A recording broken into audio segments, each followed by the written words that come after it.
नमस्कार दोस्तों, मैं हूं गौरव। चलिए देखते हैं दिल्ली की आज की सभी ताज़ा और बड़ी खबरें। रोजाना दिल्ली की बड़ी खबरों के लिए चैनल को सब्सक्राइब जरूर करें और इस वीडियो को लाइक जरूर करें, क्योंकि आपके लिए वीडियो बनाने में काफ़ी मेहनत करनी पड़ती है। टास्क फोर्स का हुआ गठन, तीसरी लहर में रोज 45,000 मामले आने की आशंका। केजरीवाल ने उपराज्यपाल से की चर्चा।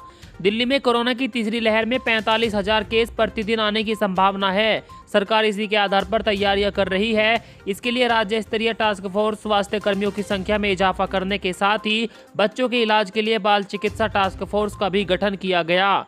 मुख्यमंत्री अरविंद केजरीवाल ने उपराज्यपाल अनिल बैजल के साथ सरकार की तैयारियों की जानकारी साझा की।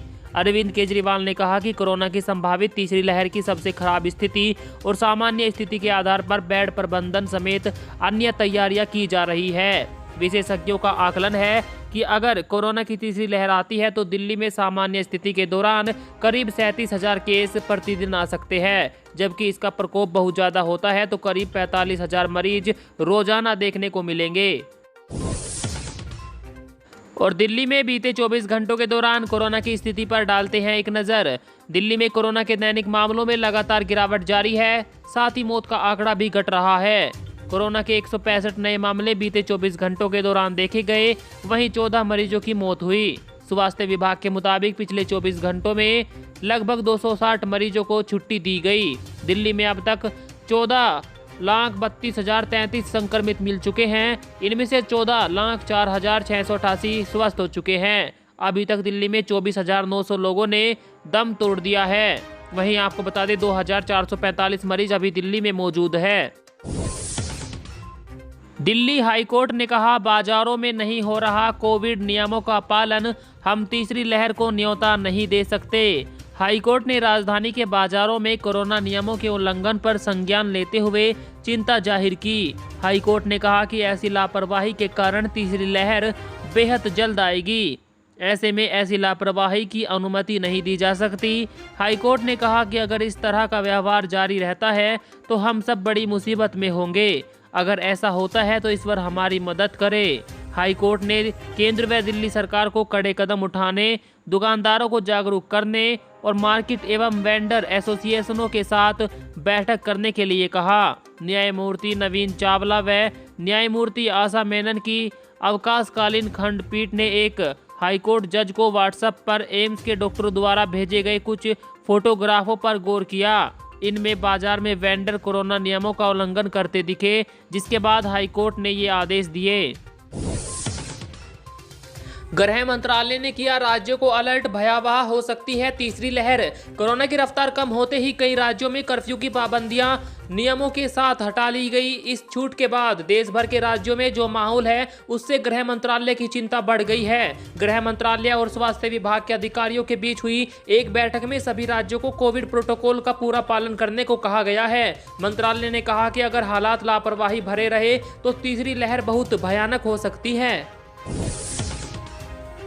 चांदनी चौक में वाहनों पर पाबंदी, पहले दिन नरमी लेकिन आज से कटेंगे चालान।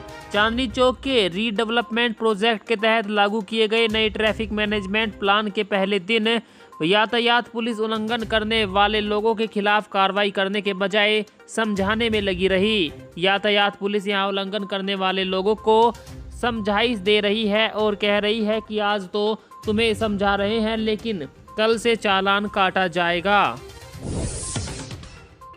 दिल्ली में 27 जून तक पहुंचेगा मानसून। आईएमडी ने कहा, यूपी, एमपी, गुजरात, राजस्थान में आगे बढ़ा।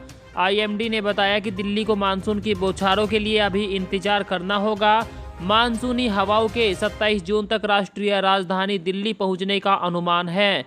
विभाग ने कहा कि अगले 24 घंटों में गुजरात, दक्षिणी राजस्थान, पश्चिमी उत्तर प्रदेश और मध्य प्रदेश के शेष हिस्सों में मानसून के आगे बढ़ने के लिए स्थितियां अनुकूल है। मानसून की उत्तरी सीमा जूनागढ़, दीसा, गोना, कानपुर, मेरठ, अंबाला और अमृतसर से होकर गुजर रही है। ऐसे में 27 तारीख को दिल्ली में मानसून पहुंचने की पूरी संभावना है। कोरोना के नए वेरिएंट ने बढ़ाई WHO की चिंता, जहां संक्रामक होने का डर है सबसे ज्यादा। लैटिन अमेरिकी देशों में कोरोना वायरस का नया वेरिएंट मिला है। इसे लैम्बडा नाम दिया गया। WHO को डर है कि ये ज़्यादा संक्रामक और एंटीबॉडीज को धोखा देने वाला वायरस है। ऐसे में संगठन ने सभी देशों को लैम्बडा वेरिएंट पर नजर रखने को कहा। ये वेरिएंट पिछले साल सबसे पहले पेरू में मिला था। अब तक ये दुनिया के 29 देशों में फैल चुका है। और कोरोना की तीसरी लहर से बच्चों को ज़्यादा खतरा नहीं। जी हाँ दोस्तों, एक अच्छी खबर सामने आई है। इससे पहले खबर आ रही थी कि कोरोना वायरस की जो तीसरी लहर आएगी उसमें बच्चों पर ज़्यादा खतरा है और बच्चों को ज़्यादा परेशानी का सामना करना पड़ेगा। लेकिन अभी WHO और एम्स के द्वारा एक स्टडी की गई है। इस स्टडी के अंतिम जो नतीजे निकल कर आए हैं उसमें साफ साफ बात सामने आई है कि बच्चों को इस वायरस से ज़्यादा खतरा नहीं है और जो भी बातें अब तक चल रही थी उन बातों को खारिज किया गया है। कांग्रेस ने की व्यापारियों और नौकरी पेशा लोगों का हाउस टैक्स माफ करने की मांग। LG अनिल बैजल को लिखा खत।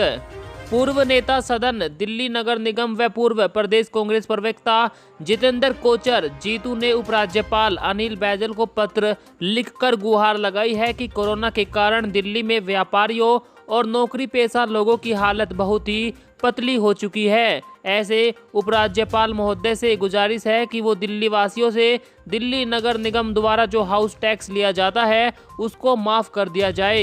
इससे दिल्ली के लोगों को कोरोना के इस संकट में काफ़ी राहत महसूस होगी। कांग्रेसी नेता ने कहा कि दिल्ली में व्यापार बिल्कुल खत्म हो गया है। सबसे ज़्यादा अगर हालत किसी की खराब है तो वह मध्य वर्ग है। उनको ना तो केंद्र सरकार की तरफ से और ना ही दिल्ली सरकार की तरफ से कभी राहत मिली। दिल्ली में 1000 बसों की खरीद का क्या है मामला, जिसकी जांच के आदेश LG ने दिए। दिल्ली सरकार और उपराज्यपाल के बीच फिर आर पार की जंग छिड़ने की संभावना है। राज्य सरकार द्वारा की गई 1000 बसों की खरीद की प्रक्रिया की जांच को लेकर दिल्ली के उपराज्यपाल अनिल बैजल ने 3 सदस्यों की एक कमेटी बनाई है। भारतीय जनता पार्टी द्वारा लगातार इस मामले में CBI जांच की अपील की जा रही थी। उपराज्यपाल द्वारा जो 3 सदस्यों का पैनल बनाया गया उसमें एक रिटायर्ड IAS ऑफिसर, विजिलेंस विभाग के प्रिंसिपल सेक्रेटरी और दिल्ली सरकार के ट्रांसपोर्ट कमिश्नर शामिल है। जानकारी के मुताबिक ये पैनल बस खरीद के पूरे टेंडर प्रक्रिया की जांच करेगा और देखेगा कि क्या खरीद के दौरान जनरल फाइनेंशियल रूल्स और अन्य चीज़ों का ध्यान रखा गया या नहीं। SBI की 44 करोड़ ग्राहकों को चेतावनी, सतर्क हो जाए वरना होगा भारी नुकसान। ऑनलाइन बैंकिंग इस समय धड़ल्ले से हो रही है। ऐसे में SBI ने अपने 44 करोड़ ग्राहकों को फ्रॉड से बचाने के लिए चेतावनी जारी की है। बैंक ने ट्वीट करके अपने ग्राहकों को उन लिंक पर क्लिक ना करने के प्रति सचेत किया जिसमें दावा किया गया है कि बैंक मुफ्त गिफ्ट दे रहा है, उपहार दे रहा है, पैसे दे रहा है। बैंक के अनुसार फ्री गिफ्ट पाने के लिए फिशिंग लिंक पर क्लिक करने से आपकी व्यक्तिगत और गोपनीय जानकारी का नुकसान हो सकता है और आपका बैंक अकाउंट खाली हो सकता है और बड़ा चूना लग सकता है। एम्स में लगी आग से करोड़ों का नुकसान, कोरोना की जांच अध्ययन तक जले। साल 2019 की आग के निशान अभी मिटे भी नहीं थे कि दिल्ली एम्स को एक बार फिर करोड़ों रुपए का आर्थिक नुकसान झेलना पड़ा है। यहां कोरोना की जांच अध्ययन और सीक्वेंसिंग से जुड़े तमाम संसाधन भी जल गए। रात को शॉर्ट सर्किट के चलते कंजरवेज ब्लॉक की 9वीं मंजिल पर लगी आग में BSL-2 और BSL-3 स्तर की लैब खत्म हो चुकी है। बकरी का बच्चा गायब होने पर पड़ोसी के कुत्ते की काट डाली 3 टांगे, हुई मौत।